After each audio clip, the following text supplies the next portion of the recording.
Well, good morning, everyone. I'm Jim Keddy. I'm the Executive Director of Youth Forward.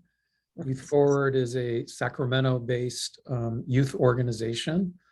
We're involved in working on youth public policy, youth leadership development, and we do work locally here in Sacramento in our local schools and with other youth coalitions. And then we also work with youth organizations around the state. Thank you for taking the time to join us. We're here today to look at cannabis health effects and the need for greater consumer education. And we'll be talking also about our legislation, which is currently in the Assembly, Senate Bill 1097. Our author is Senator Pan, and Assemblymember Kevin McCarty is our co-author. In our Zoom today is Michael Haliva.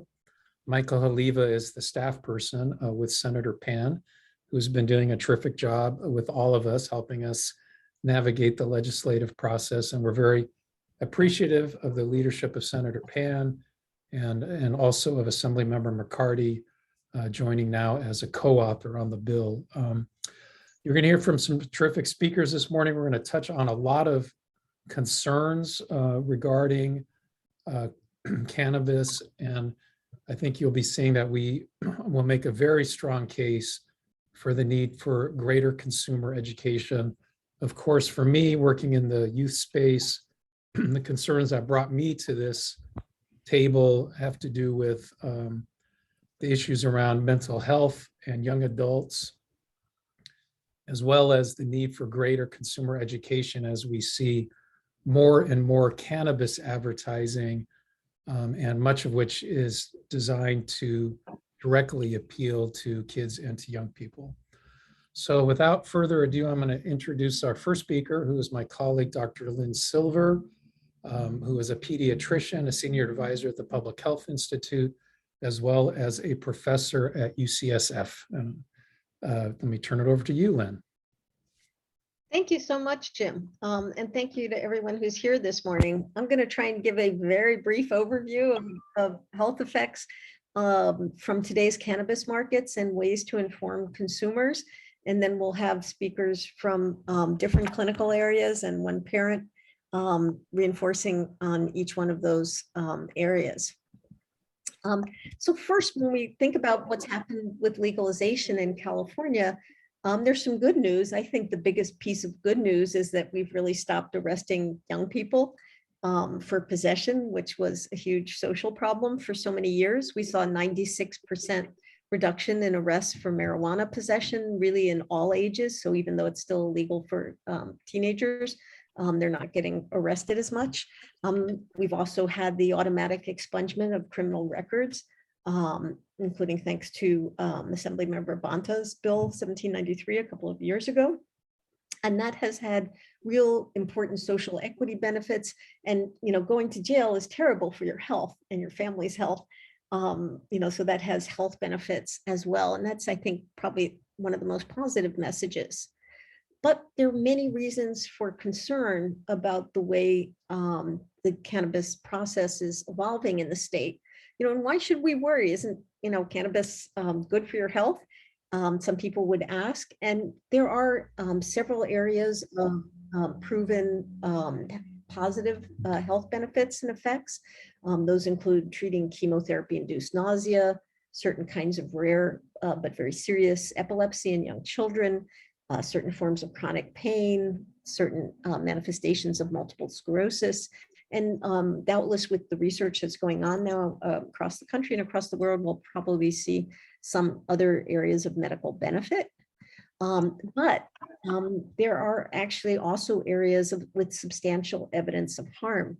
And these are areas that really have been carefully defined and identified by the National Academies of Science, the National Institutes of Health, and others. And this slide pretty much limits it to some of the areas that are really consensual agreement of what potential harms are. As a pediatrician, I worry first and foremost about the first one, and use during pregnancy is not good for the developing child. It causes low birth weight and certain forms of neurodevelopmental harm to the baby who's exposed when their mother uses during pregnancy. Dr. Fenton will address this more. We do see increased motor vehicle crashes with cannabis alone, and also especially with cannabis and alcohol combined. Respiratory illness can be made worse by smoking cannabis. One thing many people are not aware of, and this was a strong conclusion of the National Academies of Science, is that cannabis use is associated with increases in psychosis and schizophrenia. And Dr. Hirschtritt will be addressing this in more detail. It is associated with problem use or cannabis use disorder, basically dependency, especially when people start using when they're young and use very frequently. And more recent data, which was from a huge study by the National Institutes of Health, and Dr. Hirschtritt will probably address this as well, is increases in suicide risk, both thinking about suicide and actually attempting suicide. And then I think Dr. Lev will speak to something that we're seeing in our emergency rooms, which is severe recurrent vomiting with heavy use. Those are some of the most consensual areas. There's a lot more research coming out on a variety of areas, effects on cognition, academic performance, social effects. We're seeing more and more both accidental ingestions and overdoses from intentional ingestions. I don't know how many of you saw, I think it was last week or the week before, a bunch of third graders accidentally ingested Cheetos cannabis products that looked just like Cheetos. And landed in the hospital. We're also seeing evidence of cardiovascular disease with heart attacks and strokes in younger people.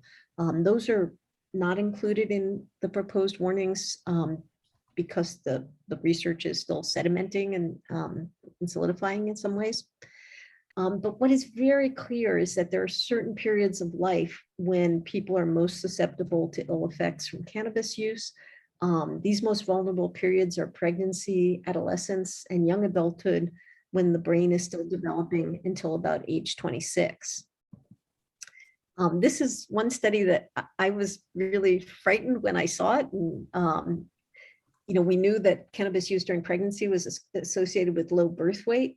But just recently, the National Institutes of Health are doing a major national study trying to understand what influences the cognitive development of young people, of adolescents.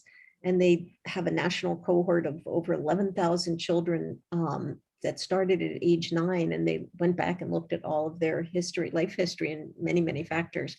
About 6% had been exposed to cannabis while their mother was pregnant. And that exposure, 9 years later in these 9-year-olds was still associated with significant harms, including psychotic-like episodes, lower cognition, and changes in gray matter volume, sleep problems, and other issues. So knowing that still, 10 years after an in utero exposure, we're seeing effects in a child is very worrisome. There are effects on educational outcomes, which of course influence people's health over their lives. This was a major study in New Zealand, started with 17-year-olds, went till they were 30. And for those who used cannabis daily, the likelihood of completing college or completing high school fell by more than half. And this was very closely related to how frequently you use. Most people can get high at a party, use occasionally safely, but there is this subset of 10 to 20% of people who do not do as well. Some of the problems we're seeing in California that really motivated us to be concerned and to propose this bill were that there has been a tripling of daily or near daily use in the state of California in adults between 2009 and 2019. It went from 1.8% to 5.5%. Dr. Lev will talk about the emergency room experience, but we had 150,000 people showing up in our ERs in 2019. And we've seen an almost doubling of use during pregnancy, which is what Dr. Fenton will speak to in more detail. These ER visits have gone up quite dramatically, including for serious problems like psychosis. This is just one example from a study published last year. The products like edibles that are on the market, tempting, delicious stuff, is causing large numbers of people to land in Dr. Lev's hands and other emergency physicians across the state. This is an 8-fold increase in ingestion exposures, primarily to different kinds of edibles. And she'll be talking about more what she's seeing there. Again, some of these are kids accidentally ingesting, and others are adults who are intentionally ingesting but take too much or too fast. Hang on. A lot of these problems are driven by a fundamental change that's been happening in the cannabis market for the past decade. The Surgeon General described it as it's not your mama's marijuana anymore. And really large scale increases in the content of THC in the cannabis products is driving more serious harms for people who use. So when I was a college student, a joint was about 3 to 5% THC. Today, that flower may be 16 to 30%. And the industry has created a whole market of concentrates. So things like vapes and dabs and resins and waxes that can be 80, 90% THC. And then this whole other market of very luscious, delicious edibles that make you want to eat them, but sometimes one dose may be a little square of that chocolate. But if you drink the whole can of soda or eat the whole cookie, you may be having 10 doses and it's not as good an experience. What we've seen with these higher potency products, and this is like talking about this. I'm sorry? Is that a question? What we've seen with these products is that means that the price of getting high has fallen pretty dramatically. So this is data from Colorado, but the price of a dose of THC can be as low as $1 or $2. In other words, with a vape cartridge or some of these other methods, a lot of people can get high quite inexpensively, sometimes cheaper than a beer, for example. The other thing that we've been seeing out there is that even as we have the products becoming, they may be getting safer from the point of view of contaminants, but more hazardous from higher THC, the consumer perception of risk was falling dramatically in almost all age groups in the country. And this was because of legalization, marketing as a wellness product. Those factors really changed people's perceptions of the likelihood of harm. I'm just going to show some pictures of products really quickly. This is a very potent 30% flour package, but it's marketed as Cocoa Pebbles. And on the right is actual Cocoa Pebbles cereal. And you can see how closely the packaging resembles the food. These are pink animal cracker pre-rolls. These are grape flavored blunts with added concentrate to be extra strong. Cannabis root beer. This is one product targeting LGBTQ youth, Pride Rainbow Sherbet, for example. This is an example of the types of products that resemble flavored Juul. So this looks like a pink memory stick. It's grape flavored, extremely potent concentrate. But this was, so for tobacco, these products were prohibited by the legislature 2 years ago. Thank you. Very important public health move. Jim serves on our Tobacco Control Commission for the state as well. But we allowed those to be marketed for cannabis, and we know that these flavors are very attractive to kids. We have marketing that suggests that, this is a wellness product, that, this beautiful young Black woman will feel better if she goes to Hugs Dispensary, and it will make her better. And that's the kind of marketing that leads to decreased perceptions of risk. And this was a billboard that Jim photographed in Sacramento a couple of years ago. So what do our current warnings do? They basically don't get the message across. They're too small. They're in 6-point font. They're often hidden. They say nothing about the mental health issues, and they ignore decades of research on the visuals of how to effectively communicate health warnings. Here are some examples. On the left is a pina colada drink. It actually has 10 doses of cannabis in it. So if someone did something very normal, which would be to drink the can of soda, they would get 10 doses. But the health warning is that white type running up and down to the right of the nutrition facts panel that's completely impossible to read. The next product is a gummy, a cherry gummy, and the health warning is on the back of a peel-off label. The green box is a vape product, and the warning is inside the box. The one on the right is mints, but you have to peel off 4 pages from the bottom of the can to be able to find the health warning. So what will SB 1097 do? It'll basically do three things to address this. It will provide every new consumer with a one-page flyer on simple steps for safer use so that can reduce the number of people who land in the emergency room, like start low and go slow, start with a lower dose of THC, don't use it when you're pregnant. It will inform consumers about the greater safety of legal products and why they're safer. And it will require prominent rotating pictorial health warnings on these key consensual health effects on the front of packs and on marketing materials. Hang on, my slide doesn't want to advance.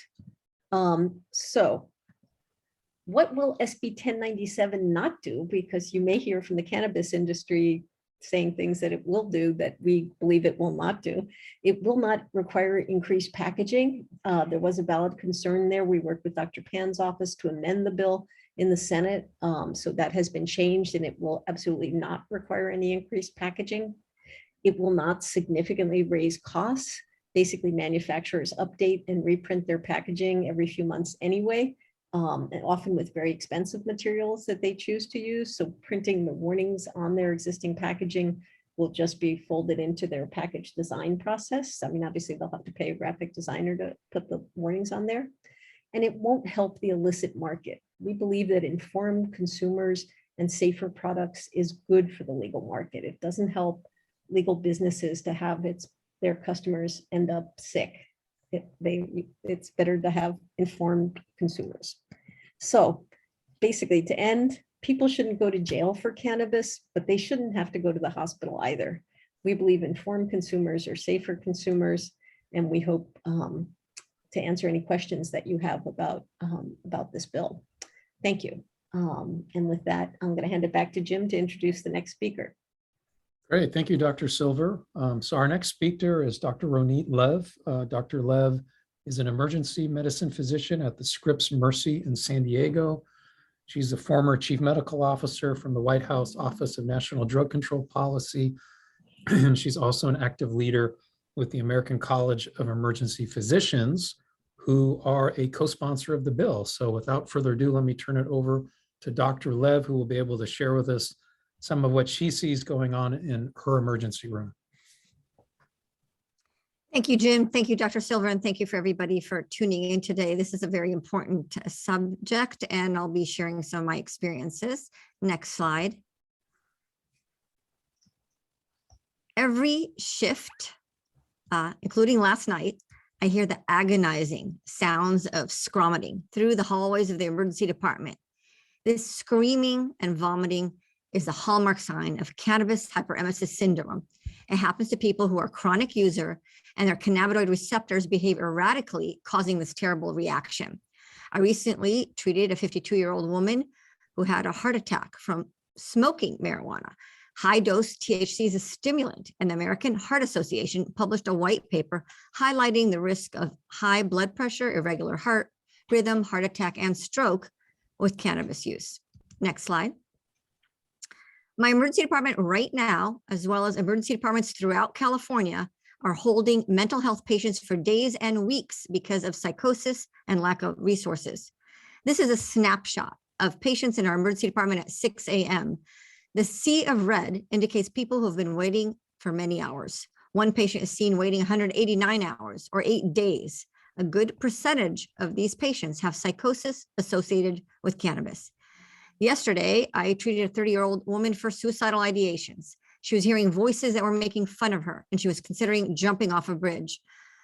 Just earlier in the day, she was discharged from a hospital in Los Angeles, where her medical records reflected that after detoxifying from marijuana after a few days and getting treatment, she was no longer suicidal and safe to be discharged. She left the hospital, took a bus to San Diego, resumed her marijuana smoking, and instantly suicidal ideations returned. Persecutory psychosis came back, and she landed as my patient in the emergency department, and she is still there today. On another recent shift, I treated a 24-year-old man brought in by his sister, who was very concerned. He was mumbling incoherently, very anxious. He had an underlying bipolar disorder and was experiencing a psychotic exacerbation. He was also an occasional marijuana user. I explained to him that THC, the psychoactive chemical in marijuana, is not recommended for someone who has mental health diagnosis. And suddenly my patient's sister started crying. What happened? She took her brother to a dispensary to buy some gummies to help his anxiety. She had no idea. She did not know that cannabis is not good for people with bipolar disorder. And in a study of 7,390 patients aged 12 to 64, daily cannabis use showed a 76% increased risk of psychosis. And in European studies, they showed a 5-fold increase in permanent psychosis or schizophrenia in areas that had high potency THC. And they defined high potency as 10%. Next slide. So psychosis and depression can lead to suicide. And the San Diego Medical Examiner noted that THC is the #1 drug found in completed suicides in age under 25, the age of the developing brain, and Colorado shows the same association. Next slide.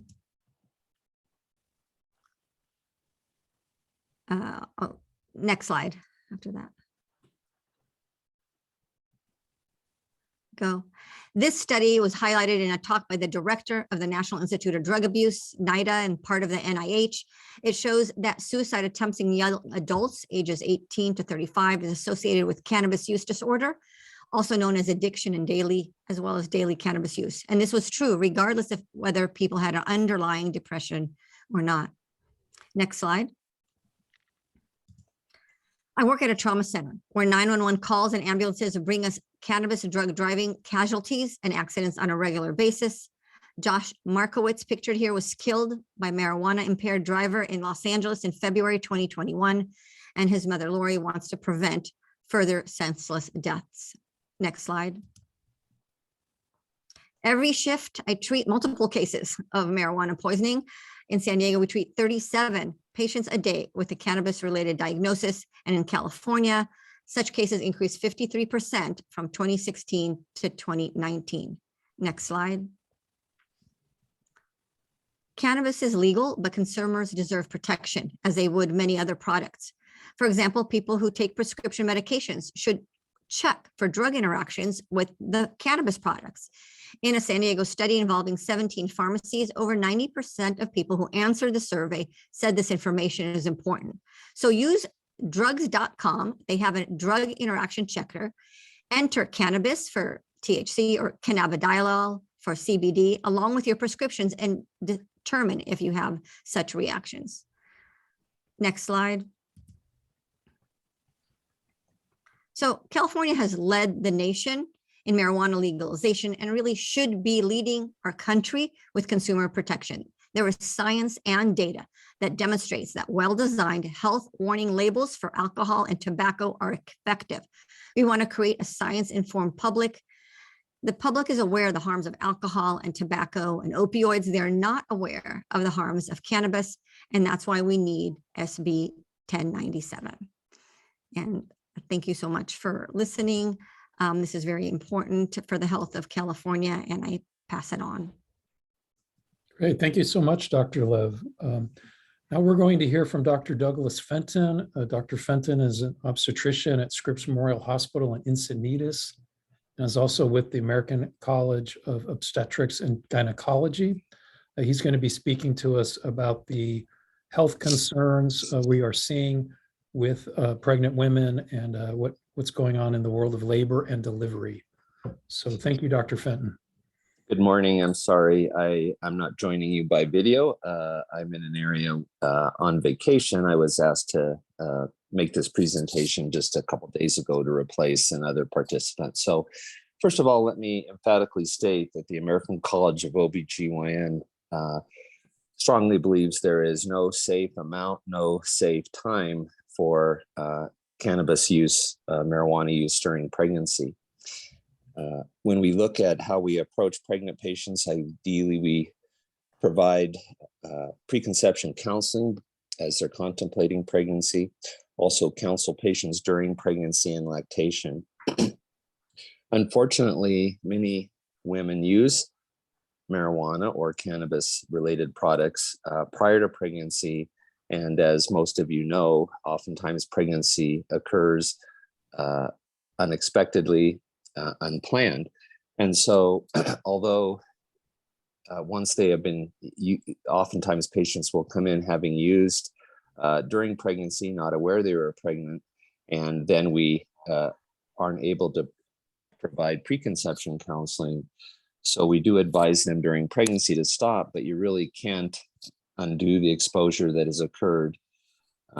So it's very important, this bill is very important to provide protection, including that the dispensaries do not counsel patients it's okay to use marijuana for nausea and pregnancy. So I've had many patients, hundreds of patients that come in, and we take a history. They've used marijuana during pregnancy because they called their local dispensary because their use of marijuana has been part of their life story.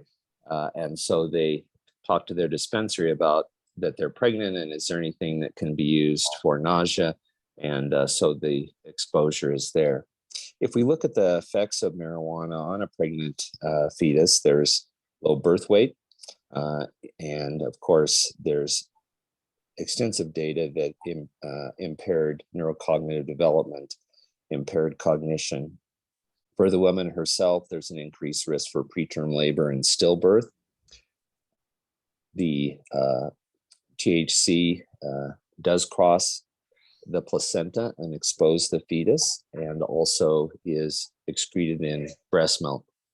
In general, there's a low awareness of the fact that it is unsafe in pregnancy and breastfeeding, even among women in a more educated, prosperous community like I practice in. To emphasize, women are getting advice from their local dispensaries to use cannabis during pregnancy for nausea in particular. I've had many patients come in and tell me the dispensary representatives have given them this information and resulted in them using cannabis to treat their first trimester nausea and vomiting. The neuropsychological development effects were well outlined by Dr. Silver, and I strongly encourage that this bill be passed to provide consumer protections, and the bill is endorsed by the American College of OB/GYN. So I really appreciate the opportunity to speak with you about these concerns. We do need to provide consumer protections for our women who are getting pregnant or contemplating pregnancy, but also provide the protection for the unborn who may suffer the effects of in utero exposure. I also speak for ACOG on opioid use disorder. The effect of marijuana is much more significant in terms of neurocognitive development than the use of opiates, and is similar to fetal alcohol spectrum disorder, where the effects of use during pregnancy are irreversible. So providing consumer protection for our patients is an imperative. I very much appreciate the opportunity to engage both with the cannabis industry and also the legislature in order to affect greater consumer protections. We're all in this game together. And so I appreciate your attendance and listening to my brief presentation. Thank you very much. Great. Thank you so much, Dr. Fenton. And just also want to say how much we appreciate your taking a little break on your vacation to do this. And thank you so much for stepping in. Our next speaker is Bart Bright. As Dr. Silver and I have been doing this work over the last several months, we've had a number of parents come forward who have shared their stories with us, which are very tragic and very sad.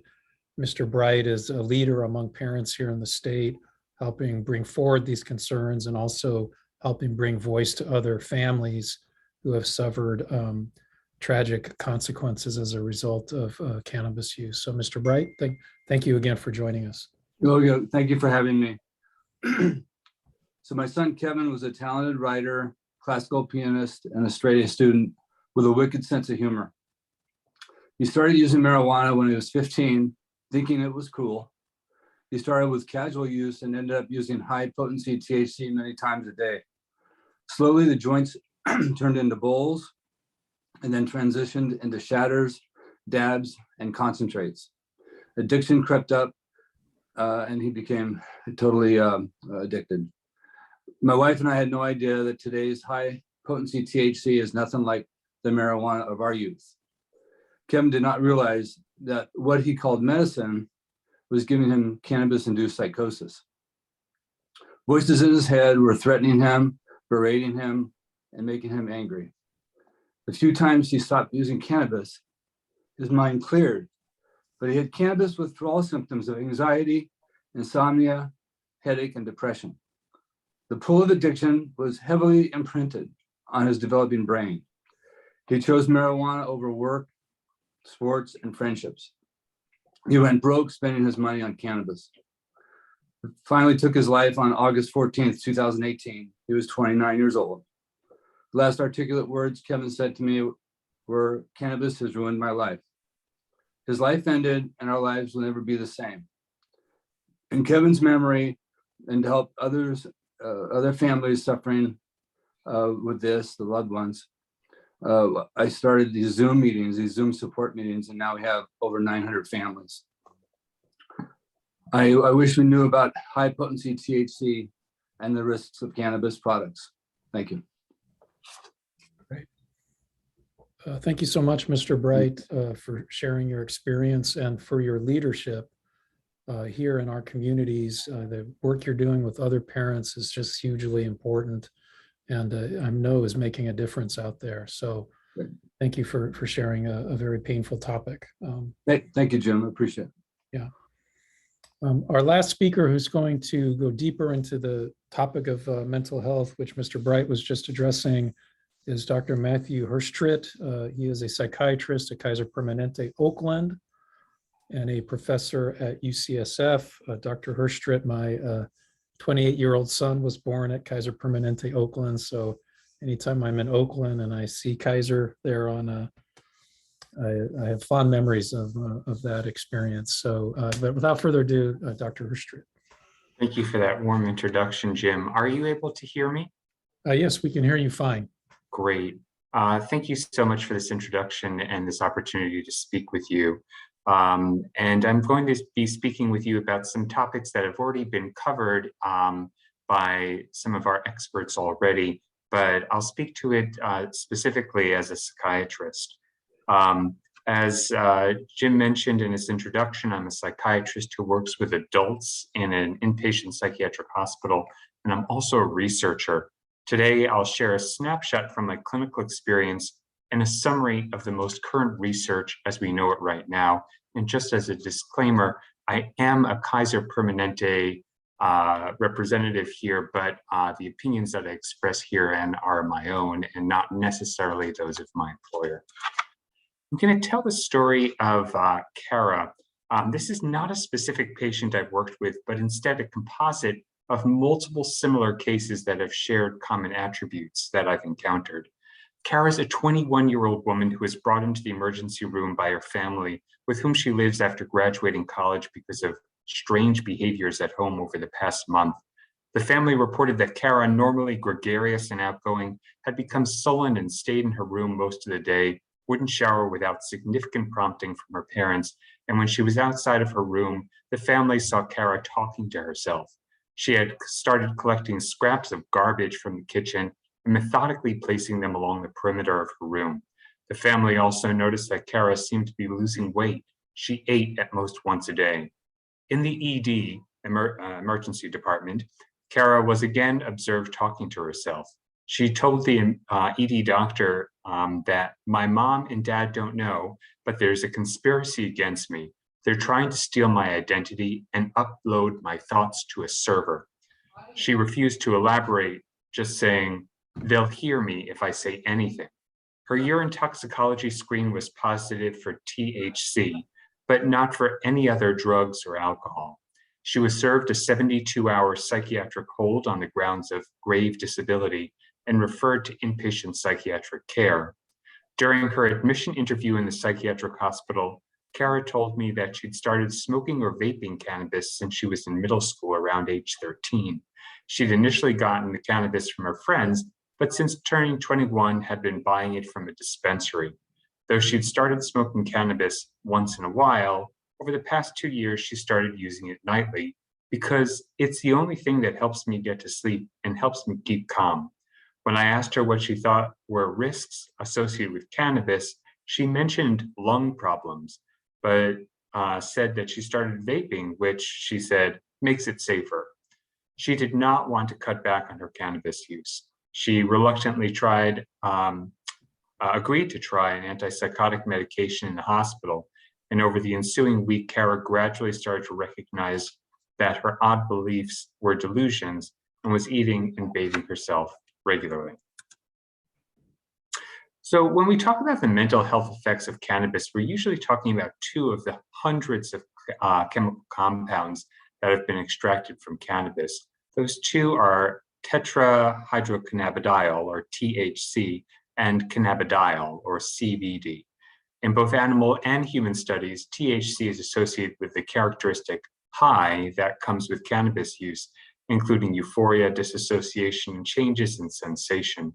It's also associated in some people, and at especially high doses, in sudden anxiety or panic and paranoia, including some of the other symptoms that Dr. Lev had mentioned in acute intoxication. So in the decade between 2009 and 2019, as pointed out earlier by Dr. Silver, the THC percentage in cannabis samples seized by the DEA steadily increased by about 40%, from 10% in 2009 to 14% in 2019.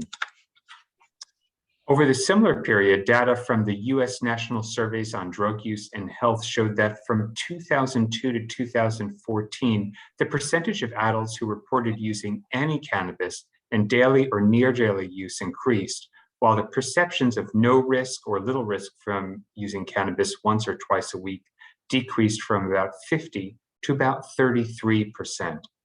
What's not shown in this graph is that adults with heavier use tended to be the most likely to perceive little or no harm from cannabis. The proposed warning labels in the bill that we're speaking about include a statement about the risk of developing a psychotic disorder like schizophrenia and having suicidal thoughts or behaviors. I'll first talk about what we know about cannabis and psychosis. Multiple population studies dating back to 1987 have shown that people who develop schizophrenia as adults were more likely to have reported using cannabis in adolescence compared with healthy controls. Moreover, frequent use has been associated with an even higher risk of developing schizophrenia compared with occasional use in longitudinal studies. For instance, in a study from the Netherlands, adults were followed for 3 years. Those who reported any cannabis use when they entered the study, compared to no use, were nearly 3 times as likely to develop schizophrenia by year 3. But those who said that they used cannabis nearly every day at the study start were nearly 7 times as likely as non-users to develop schizophrenia. A more recent summary of 10 of these longitudinal studies showed that weekly or daily cannabis use was associated with a 35 to 76% greater risk of developing psychosis compared with no use. But there wasn't an elevated risk for yearly or monthly use. But there are still open questions about the association between cannabis use and later development of schizophrenia.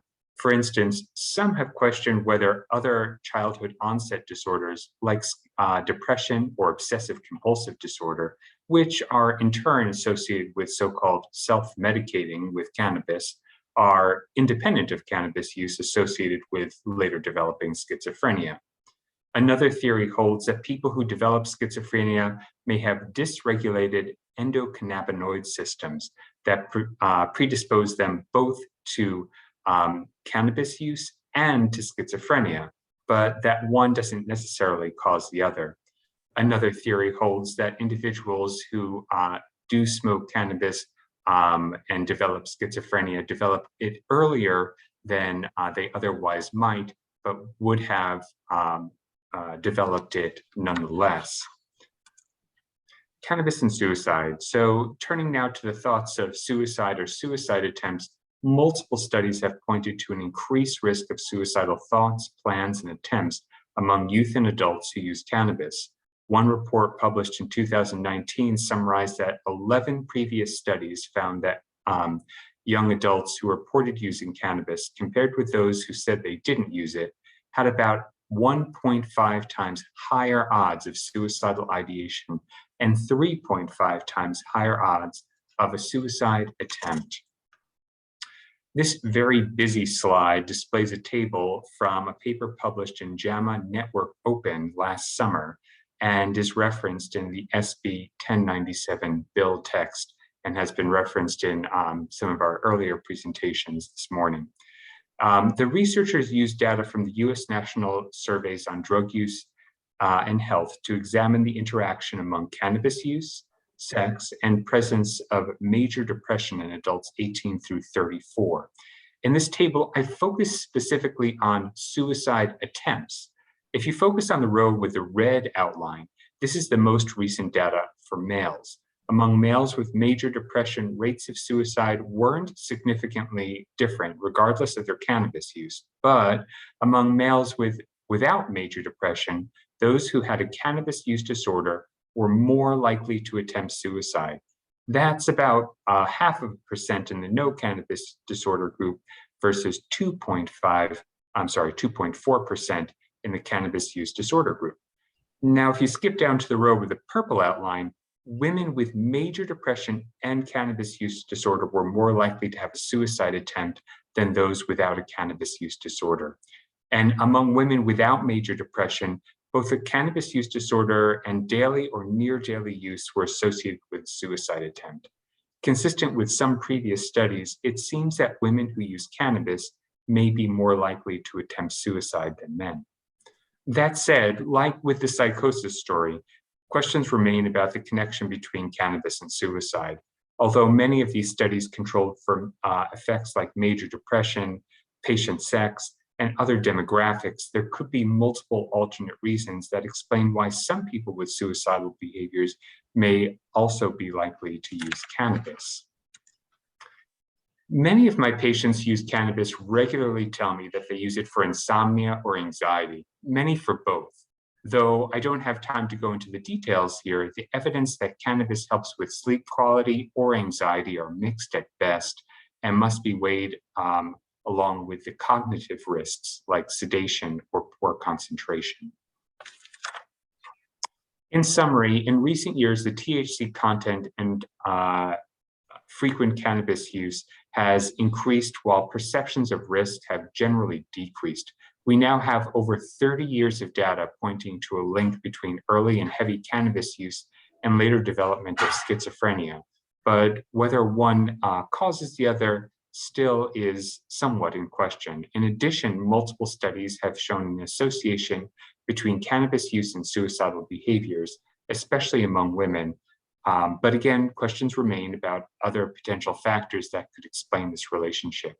Last, there's not great evidence that cannabis actually helps with insomnia or anxiety and carries many risks. Carefully worded warning labels can help potential consumers of cannabis make informed decisions. Thank you. Great. Thank you so much, Dr. Herstrid, for sharing all of that data analysis and all that research. It's really a thorough presentation. So we are now, we've completed all of our presentations. I want to thank everyone for the patience of sticking with us as we went through a lot of information. I guess one thing that I would like to also add is that what you saw today from our panelists and is one part of a much bigger conversation that's really happening all around the globe right now. So there are folks doing this kind of research in Europe and other parts of the world, also grappling with issues around THC, mental illness, pregnancy. And those of us who followed the health research, we're really seeing just more and more coming out, not just from California or the United States, but certainly, you know, even much longer, deeper research coming out of Europe, where folks have been grappling with this for some time. So let's go ahead and, Lynn, are you wanting us to open it up for questions at this point? Absolutely. Okay, so so feel free to unmute yourself and ask questions of anyone here on the panel. You can also use the chat function if you'd like to put a question in the chat. I guess I should ask about the technology. Are people able to unmute themselves? Do we know? Or I know that some of these webinars don't allow you to. You can only use the chat function for. Raise your hand if you want to speak, or if you have any problem unmuting yourself, raise your hand and we can try and do it from here, but I did not mute anybody. So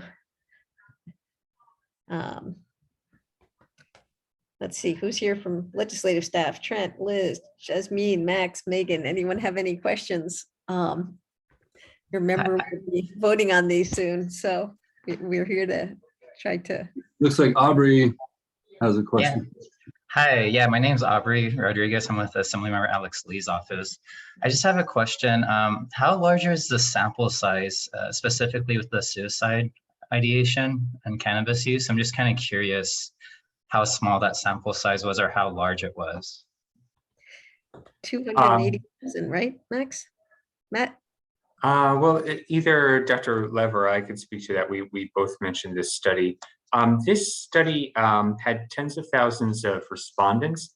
And the way that survey is designed, it's an annual survey of drug use, is that it's carefully designed to represent the US population. So they oversample underrepresented groups to make sure that the demographics of the sample represent the US population. And then they use statistical techniques to what they call weigh the results to basically reflect the demographics of the US. So the results of that study are intended to be representative roughly of what would happen if every US resident in that age group had responded to the survey. And it is a very, very large survey. I think it was 280,000 participants, is that, if I'm not mistaken? I'm not sure the exact number, but that wouldn't surprise me. It's an annual study that's been going on since the 60s. So it's using a really robust data set, which is why it landed in one of the JAMA journals.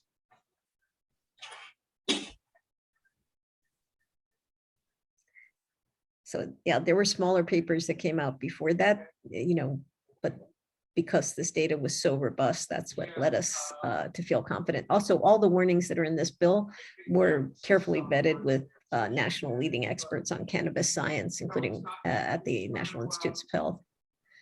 And we asked them, are these the most factual and uncontroversial statements of cannabis health effects? So other things were left out intentionally, but these were limited really to those for which there was strong confidence of a relationship.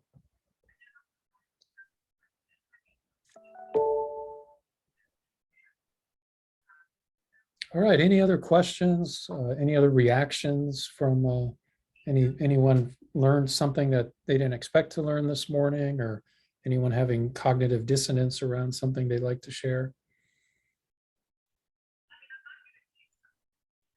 No, I understand. I guess I'll ask another question. Yeah. Yeah, I really appreciate the presentation today. I'm just kind of curious. I believe I kind of Googled it. I don't really know for sure. With alcohol, the warnings, I think, is just a Prop 65, like it may lead to cancer, right? I'm just kind of curious why the author, I mean, if we're doing this for cannabis, why don't we take the same energy and try to apply it for like alcohol, which arguably can have a lot more dangerous side effects, right? With, I don't know, causing also depression or suicide ideation or even death from like harming your liver and whatnot. So I'm just kind of curious about that aspect as well. I'll take that one and then invite any of the other speakers to join. I think one of the things we see is that alcohol's been around a long time. Whiskey hasn't changed very much in 1,000 years. Wine, beer, they're better known commodities by consumers and by the general public in terms of what their effects are. But cannabis has changed dramatically over the course of the last few decades. What the flower is, what the industry is making, the huge diversification of products and their large scale commercialization has been a radical change in the marketplace. And so the public is really much less familiar with what to expect from these products than they are with alcohol. And there's ignorance about alcohol effects too. That can be quite significant. But I also think the discourse that this is so much safer than alcohol is probably no longer true, particularly for the very concentrated products and some of the more dangerous products that are out there. And when you combine, very large scale population use, which is the case with cannabis, even though, of course, most people who use it don't get into the kinds of trouble that Dr. Herstrit and Dr. Lev and Dr. Fenton were describing, the numbers of people that do get into that kind of trouble are not insignificant, and it can cause a lot of pain and heartache. Dr. Herstrit, yeah. Old school hand raise there. I just wanted to add in, Aubrey, that, and for everyone, just a reminder that cannabis is still federally a Schedule 1 DEA drug.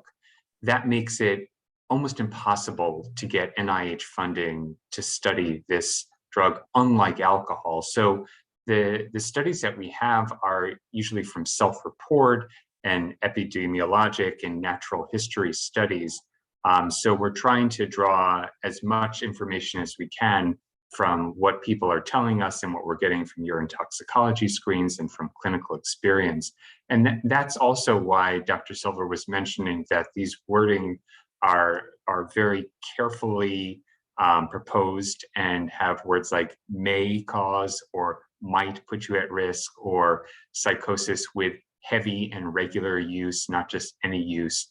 All of this, and part of the bill is that these warning labels will be reevaluated at least every 5 years. So what we have to give consumers from a public health standpoint is what we know right now. It would be irresponsible to not say what we know at this time, which may and hopefully will be refined in the years. But right now, we're just trying to say what the actual risks are.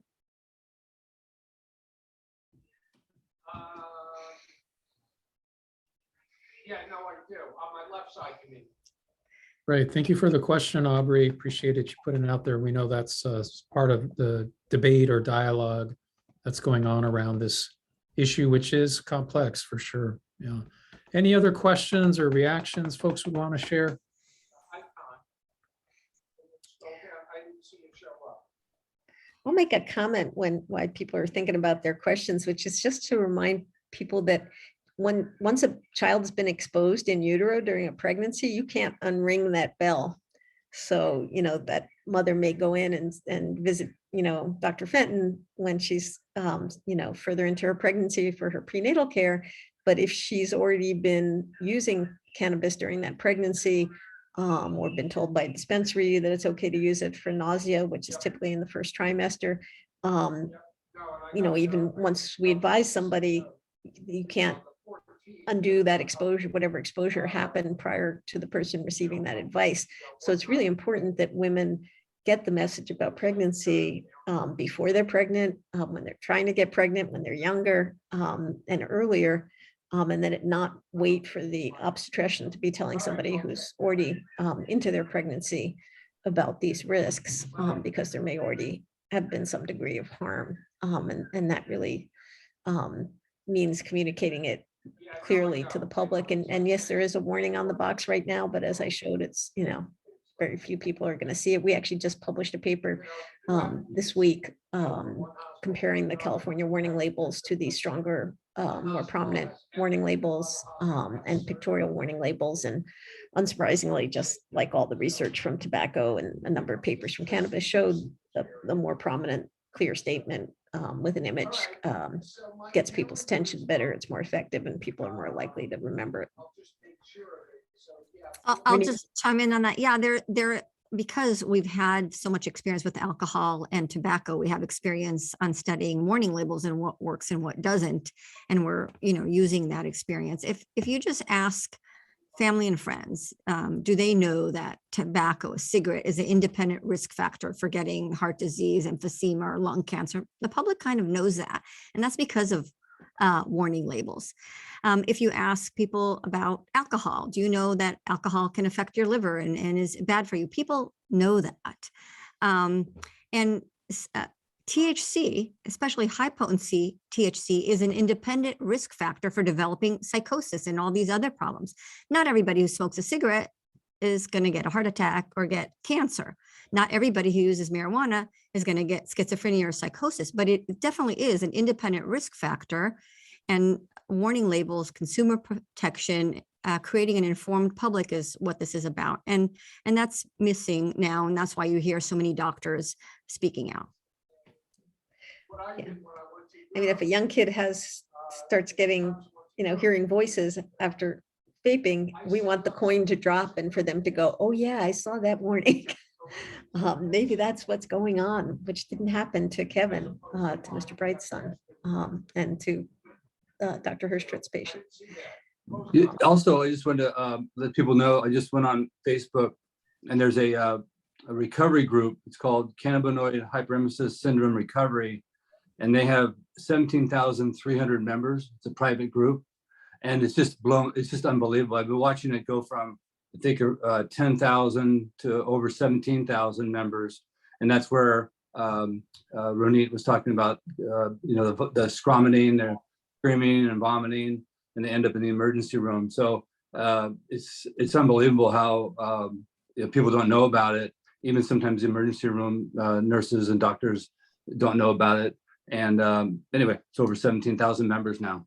So I guess, and sorry, I know Eddie, you're about to wrap it up. I guess my question is, how do we think that warning labels and such on legal products will help or impact youth if they can't access licensed dispensaries? Because there was a survey, or there's an attempt of getting a minor decoy into 100 retailers, and they were not able to get a minor into any of the 100 retailers. So understanding a lot of what's been referenced has started underage of 21, sometimes underage of 18. How do the warning labels on legal products, how does your solution get to your problem? So think about that, use the analogy of the experience that we already have with tobacco and alcohol, right? So that message still gets to the consumer, even if alcohol and tobacco is illegal for that age group. Yeah. But 2/3 Jim? of sales are outside of the legal market right now, or 2/3 to 3/4. Well, there's a few things on that. First of all, many young people are using products from the legal market that a brother, a sister, an older friend, or somebody else purchases and either gives them or resells to them. So many youngsters are seeing the physical packages. We've done focus groups and surveys, and a not insignificant portion of youth use is legal market, first of all. But second of all, as Dr. Lev was saying, getting the message out to society as a whole is important. The conditions that we're warning about don't just affect teens either. So, the schizophrenia particularly affects late adolescents, young adults, many of whom are in the legal age group, but when the brain is still developing until about age 26. So they'll be purchasing legal products frequently. Pregnancy, of course, most of those women are going to be of legal age. So, many of these the consumer awareness issues are for adults, not kids, but also kids will benefit from the information. The illicit market is one of the issues that the industry is raising. It's a real problem in our state. There's, crime, there's water theft, there's violence. I think Jim might want to speak to that too.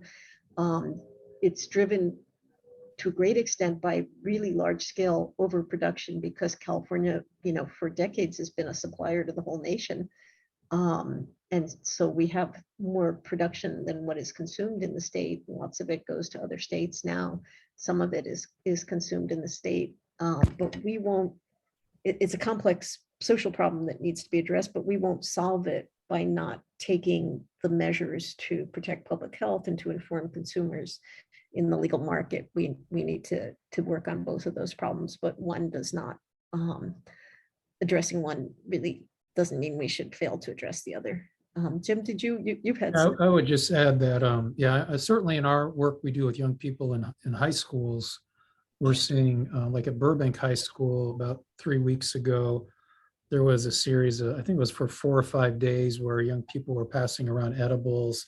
And each day, several young people had to be, almost carried out of classrooms because they were so high, and they're, very disruptive, harmful to young people, but disruptive to the school day. And that was all legal edibles that were getting passed around. So I also wanted to mention that this the bill applies to advertising as well. And certainly the folks who see cannabis advertising, that includes people using cannabis from the illegal market as well as the legal market. So we are talking about sort of a broader community-wide consumer education effort here with the bill that is that's not just targeting the legal market, but certainly folks who are in the illegal market as well. So Thank you for that. And, this is Eddie from Senator Pan's office. I actually think this is a good point, which is that one of the things that we're trying to do with this bill is highlight our concern of the illicit market, of the illegal market. And so part of our warning label is trying to warn folks that going and using, illegal products from the illegal market, in fact, are you're increasing your risk for all these potential problems, right? Because they could have used bad, those illegal products may have, used weird fertilizers or something, or weird chemicals. They're not properly tested. You don't know the proper THC levels because they didn't go through the testing, and therefore you get more than you bargained for.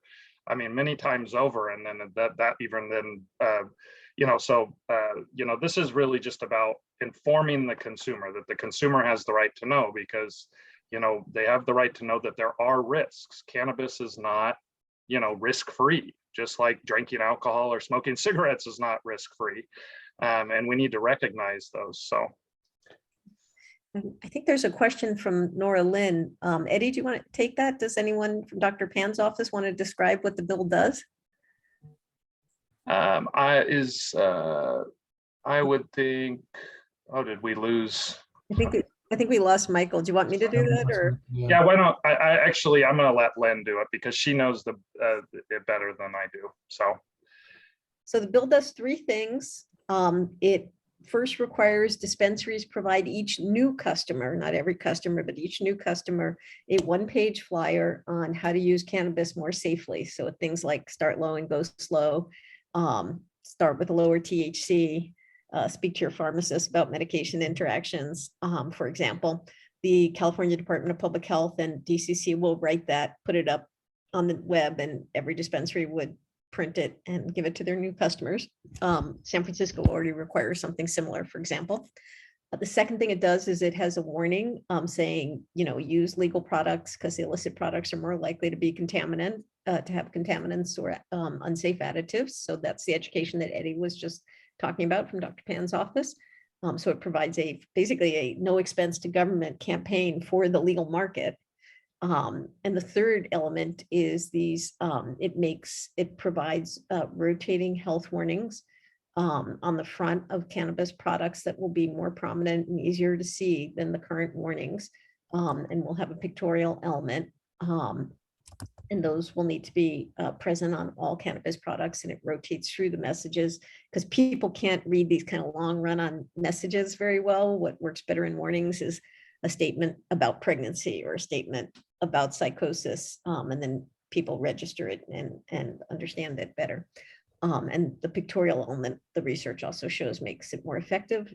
And these will also be required on marketing materials, as some states already do. So, I mean, getting at the cost of this, though, I mean, the manufacturers or whatever and the dispensaries, they're concerned about printing out a 10-cent piece of paper. And then I'm wondering if you have any data on how frequently they change their very colorful packaging. and very bright packaging that I see. I actually, partake a little bit and sometimes go into a dispensary and I see all, these lovely colors of these, all these products. And frankly, some that very much look like candy or meant to look exactly like what kids consume and like to consume, but some taste pretty good too. But I'm wondering if you have any data on what the, how frequently they change that packaging, because I've heard the industry say that they couldn't possibly afford new packaging. So basically, our understanding is that a company will typically, update its packaging or reprint it, often every few months, at least once a year, typically. They will have 2 years from when this bill passes to comply. So there will be plenty of time to phase in the new labels. Basically, all they have to do is have their graphic designer slot in the warnings into or adjust their existing package design to include the warnings. Canada has already been using these warnings, similar warnings, since they legalized, so it's perfectly feasible to do this. And it's just really not terribly expensive. The manufacturers may spend a lot on packaging because they choose to use expensive and flashy materials in many cases. The warning will be probably the least expensive component of that.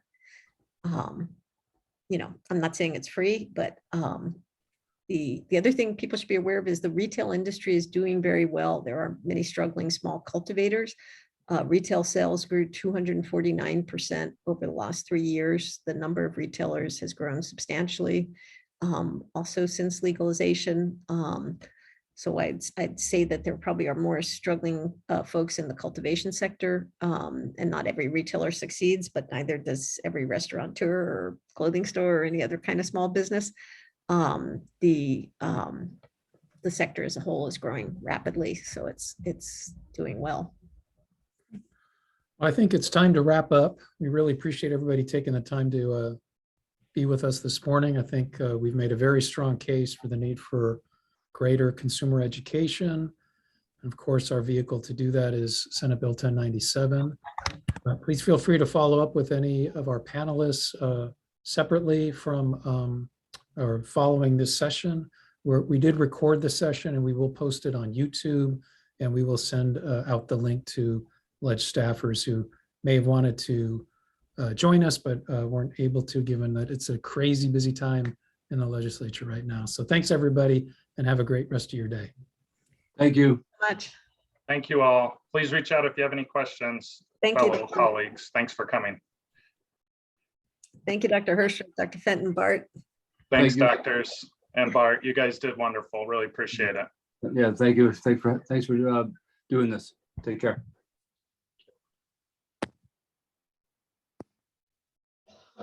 Sounds like there was some good back and forth.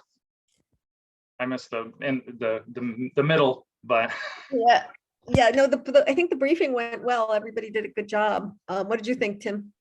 I thought it was really good. I mean, I don't know. I'm just, every time I hear you talk and the other experts, it just really ingrains on how the bill's really doing a good thing. I thought the questions were good.